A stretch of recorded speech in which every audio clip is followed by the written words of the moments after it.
Good morning. It's August 8th. What we're looking at is Squirrel City. On my property I have giant 100-year-old oaks. When they get old, they get holes in them at the top where they break off from getting hit by lightning and strong winds. So anyway, we got an improved water bowl for squirrels and birds and anything that wants to drink. It's a dog bowl, and they have these at Walmart. They're really cheap and they're easy to clean is the main thing. I just basically come out here with a hose and the spray will clean it right off for you.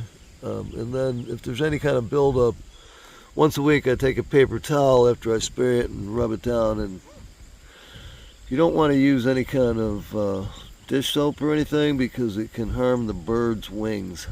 It will take the oil off their wings. So I've got 3 of them set up because there's so many squirrel families around here and we're bone dry and it's not looking good. Otherwise, a lot of these small squirrels wouldn't make it. In fact, I haven't seen too many around, but about 4 days ago I heard owls out here. And you know what owls eat for lunch?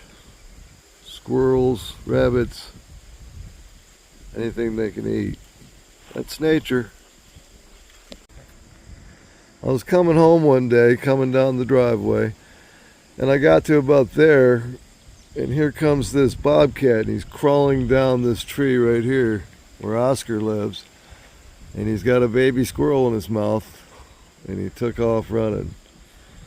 So there's bobcats too. They go right into the nest and just grab what they want.